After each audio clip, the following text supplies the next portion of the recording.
Theodor Hundhammer is the founder of Eurythmy for You. He was an engineer and he worked in the Walla-produced anthroposophical medicine. Start on 2017, he started the Eurythmy for You online and developed the ABSR courses and Eurythmy courses for health. This year, he organized a trauma conference for 2 months. And also last year, there was a research project on curative eurythmy, which related to the cancer project. And the result is significance collected by the University Bern. So now we want to welcome Theodor. Hello, Esther. Nice to be here. Thanks so much for inviting me. Hello. We are pleased to have you here.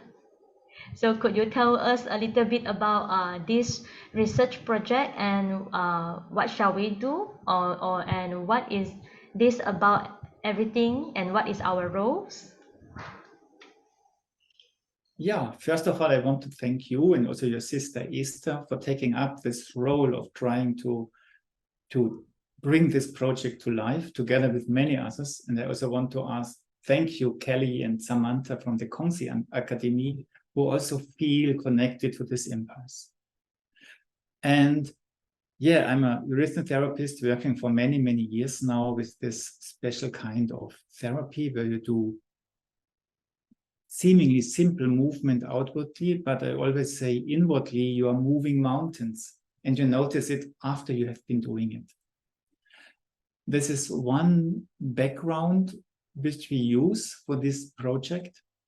And the University of Bern has a department for complementary and integrative medicine called EKIM, which actually does research on alternative ways which can support traditional medicine, how it's used nowadays, from another angle, bringing the whole being into consideration. And from this, that's why they are interested to learn more about how eurythmy and other ways of bringing healing to the people work. And 2017, that was not only me, but more people started Eurythmy for You to bring this knowledge we had developed over years to the people, to make it accessible. And from the beginning, the University of Bern was already doing research, and they did a thesis on it and then another evaluation. And the results are so promising that we really want to go on and now scale it up to have really, you can research more if you have more data, and also the results are more reliable, which you have, and then you can also start a broader discussion on the results. So in detail, what do we do is that we have discovered that already 100 years ago, a person called Rudolf Steiner suggested to do certain everyday exercises which help you to overcome stress. And he had discovered that you can do very simple things, but they touch a very deep level in yourself. So he actually suggested to do something against forgetfulness. He suggested practice to hide objects from yourself. Do not put your glasses somewhere and then think and put them every time at the same place. Nay, put them every time at a different place and then try to forget where you put them. But that was his clue. Make an inner picture. Just show, look at where you place them. How did the table look like? And then you will have a very interesting experience that despite, or maybe because you try to forget them, these memories can come back by themselves. And then suddenly you come in contact with who does my memories bring back? Where do they come from? Or do a little bit of changing your handwriting. And when you do this, and even you are tired, and you just make an extra little circle into your how you write, or you make the distance between the letters bigger, or you just incline them more, you change little things, and the handwriting changes completely. You change one little thing, and everything changes.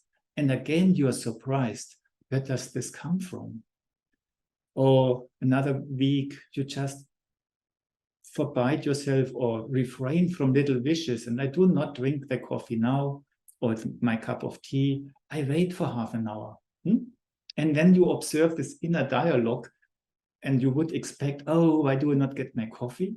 But actually, your inner being, that's fun for it. And so through these little exercises, you strengthen or you come in contact with something in yourself which you normally are not aware of. And like a human being, like you, like I, when you feel seen by someone, when you have the feeling your boss sees what you are doing, you have much more energy, than if you just do your job. And the same is with your inner being. When your inner being suddenly notices, you notice what it is doing for you every day, this makes it rejoice. And this makes it become being much, much more available. So when you know, that's the specific here, normally you think, I must try to become better. I should not react like this and like that. And that's good. And then you train yourself and so on. But these exercises touch something in yourself, which bring the necessary core to it, which makes, why do you react differently, and nourish you from within. So these exercises we call the ABSR system, activity-based stress release. You can also connect to your inner being through just meditation, through connecting through your body, through a mindful body scan, which also brings your inner energies forward. And here, that's something similar.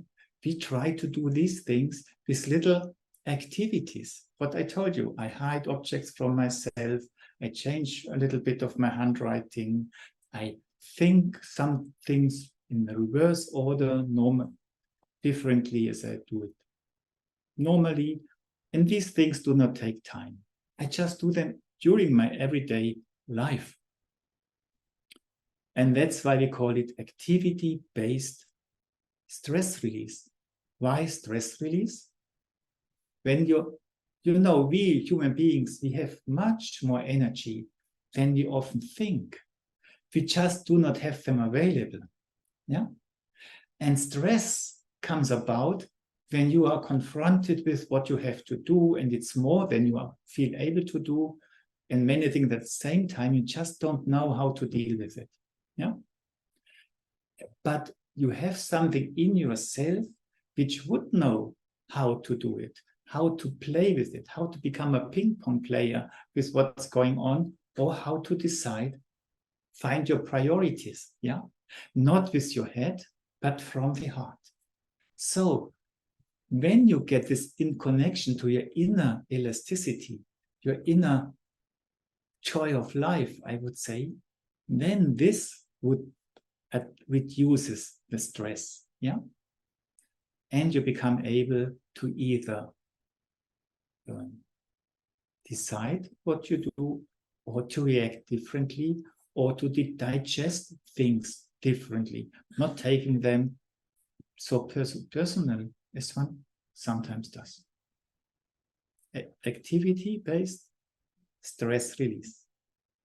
And then something else we added to it, because we discovered that these are 7 exercises which we do one exercise after the other every week. But then you notice that they are all combined again. When you do this hiding exercise, you must remember that you have to do it. You do things differently than you do it. You refrain from doing something else. You refrain from how you would do it normally. So there's a secret combination between all these exercises. That's one secret. And the other one is that they have a certain relationship to what is known from religion history, from the Eightfold Path passed on by the disciples of Buddha, where he went also through 7, 8 steps of development, and they correspond so well. Yeah, that's a discovery that you can put this highly refined path of development given by Buddha. You can put it into everyday exercises, not directly putting it into this, not with a moral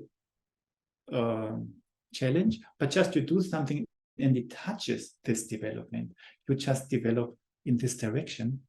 And then when you notice there are these 7, 8 steps in you, you notice you go through different layers of your body. You cleanse one layer after the other. And this then gives you the opportunity to detect how this can be connected to eurythmy.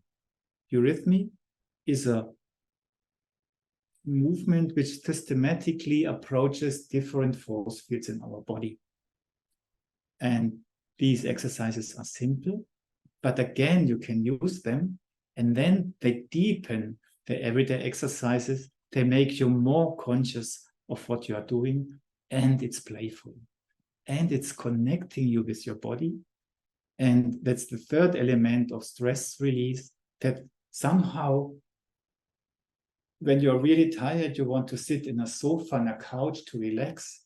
And what is our original couch? The outer couch is just a picture for our body.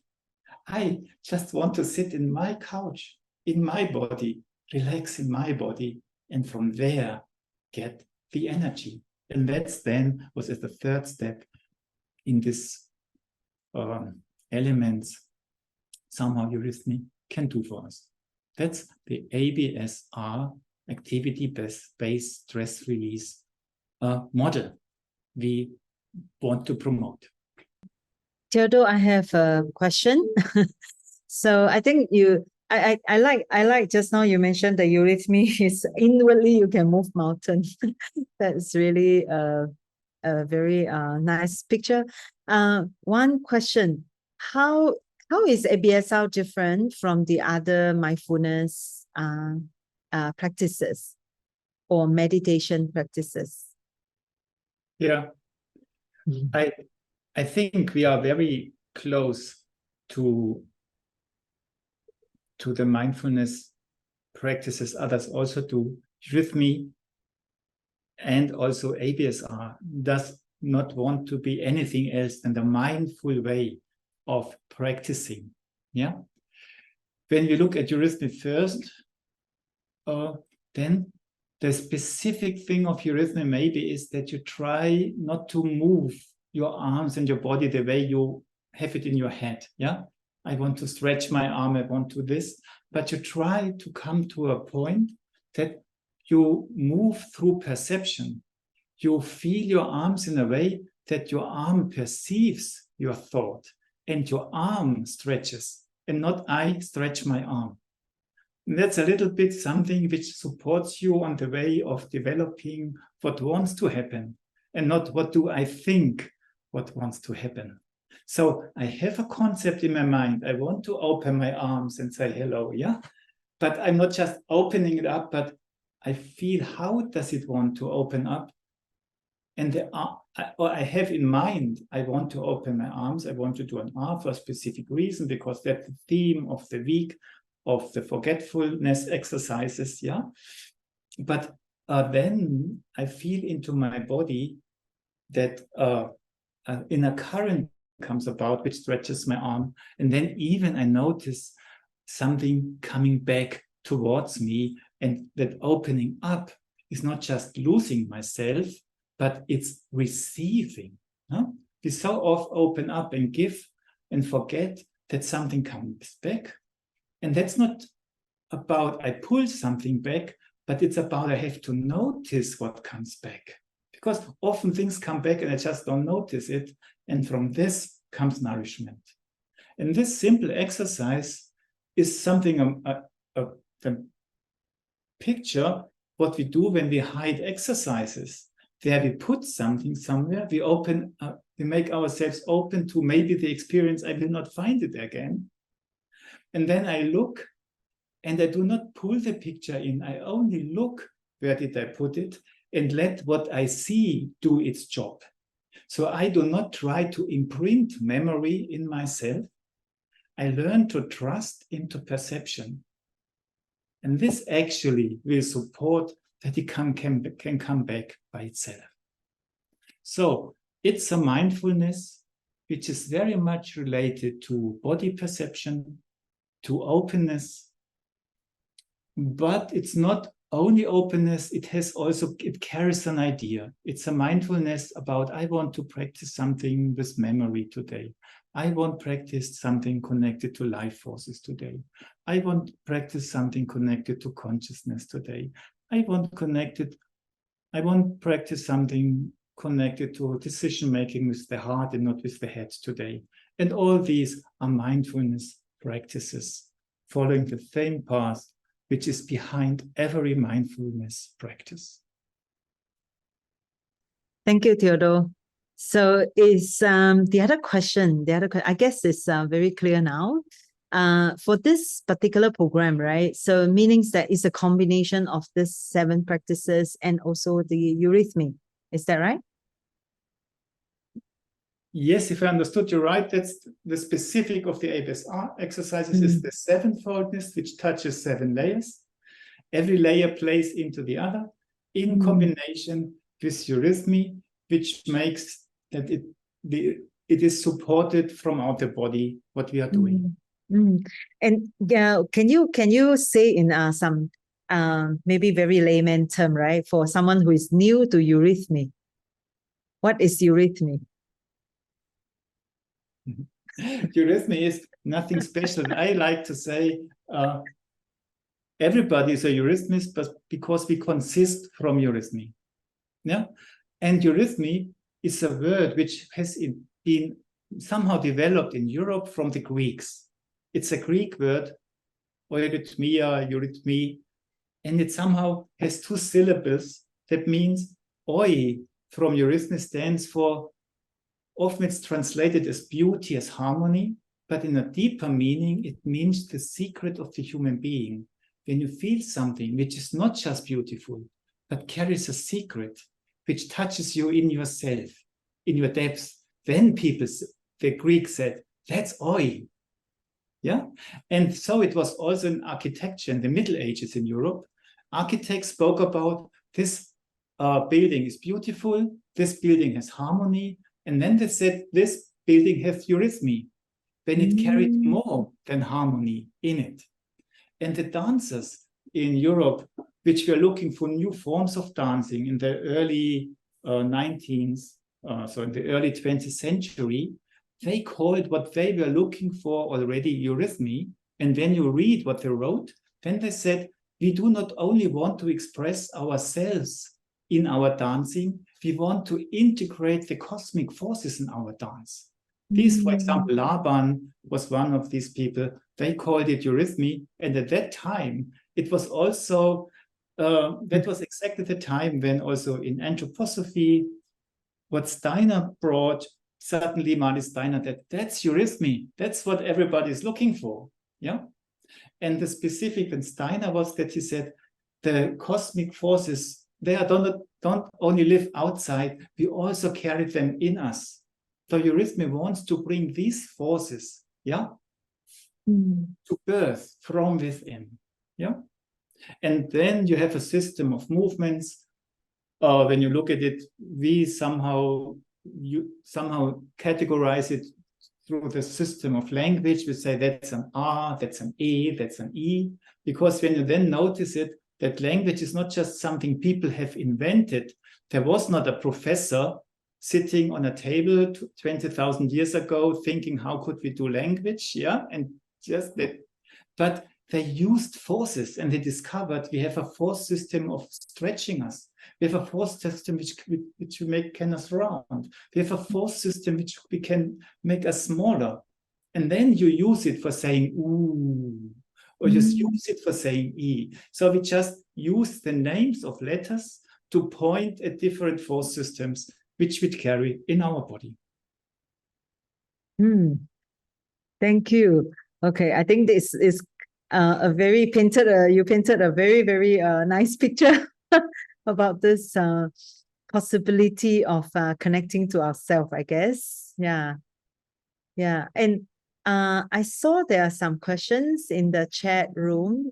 Should I just translate into English for you? Yeah. Okay. Please. Yes. Okay, we have questions coming in now. ABSR, is it a true movement of our bodies? It can connect to our nerve system and awaken our body that has been suppressed by stress and emotion, the numbness that arises from there, to allow it to be active again, and connecting to our qi, right? In Chinese, the qi, yeah, to reclaim our health.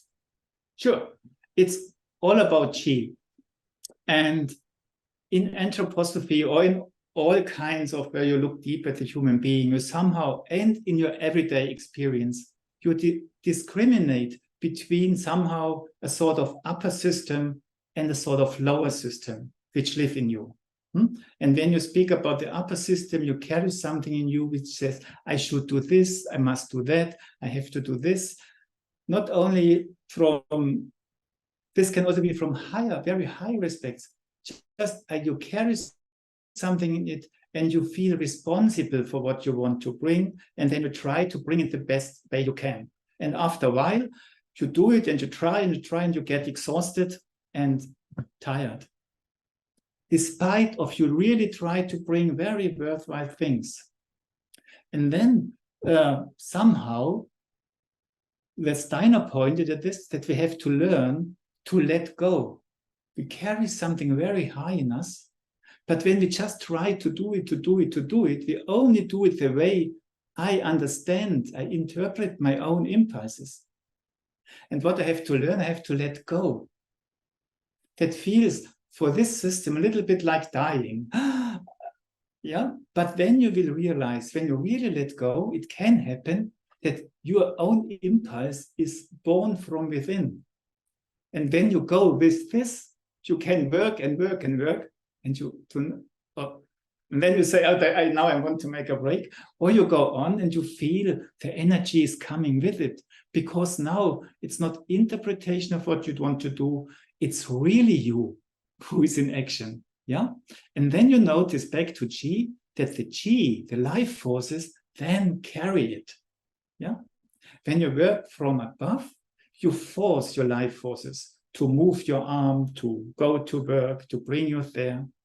When you let go and you get born from within, the life forces rejoice because they are there to carry you forward, and they just render their energy to you, and then you are much more relaxed in everything what you do. And back to the question, to the stress, yeah, when you work from here or you get attacks from there and you respond from there, then you feel stressed. When you learn to first let go, let the answer come from within and react from there, you are more in your elasticity system, you are more in your Qi system, and the way you integrate in the challenges will change.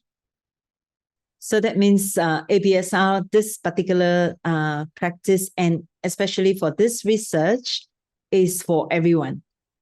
This research is for everyone, yeah? Yeah. Because we are all on this path, and I learn a lot, yeah? And even when I give these courses, yeah, I get help from others to still develop. I'm still often not reacting adequately. But I learn not to be angry with me anymore when I do not act adequately. Yeah? Yeah. So at least I do not put stress on stress. I have stress, and I deal differently with my stress. Yes. That's great. I noticed that you have one workshop for business people. So is that different again? Yes, because in business, somehow you have to function. Yeah. When your dealers speak about illness and cancer, how do I relate to myself differently or others? But there you are in a setting where you really have to function, where you have to reach goals, and where by definition, you are not yourself, but just a role. And what can you do there? Yeah. To not lose contact to your inner being, which is you, in a world somehow denying it, that's a huge challenge. It's a basic stress. And so we want to meet these questions, yeah, and share it and develop tools which allow you to rebuild yourself from within, also in this force field in which you are when you are in business. Okay, I think I'm signing up for this one. Is there a need to be mindful in the part of practicing the habit change? I think during the exercises, this is what she concerned. That is the awareness that I perceive that I am doing something, the sensation of my body, or I just simply doing the activity. So this is her question. When I do the activity, shall I do it in mindful way or just playing? Yeah. I mean, when you ask these questions, you know the answer. But it's always so important to say it to yourself again and again. So there were two levels. Be mindful, main thing to yourself.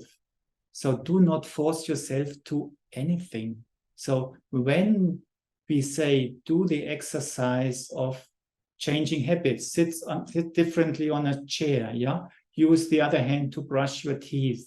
Don't force yourself, but first try to find the source which says, yes, I want to do it, and then do it. Yeah, not Theodore or Esther Mikan said, I must brush my teeth with the left hand. I do it. Then you feel already that's stress. Theodore and Esther Mikan said, brush your teeth with the other hand. Oh, nice idea. I want to try it. And then it's you. Yeah, that's the first mindfulness.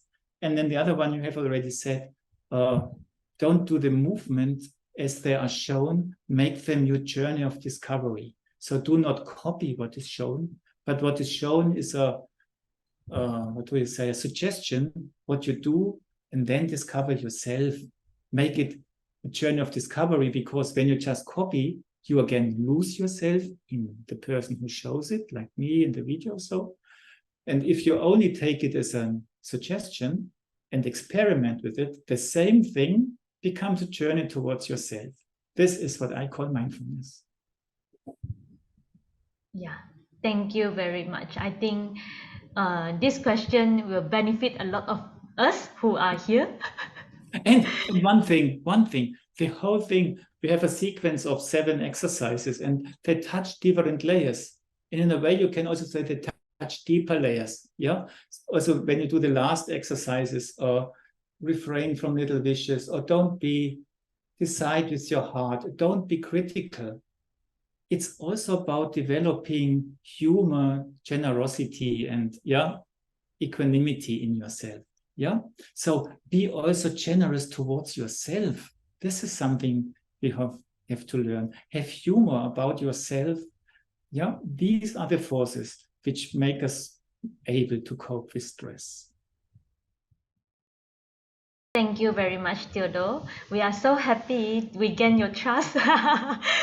We will do our best to see what we can share. We think is a very good and important project to reach more and more people, and hope after these 9 weeks being together, we can see something change or blossom.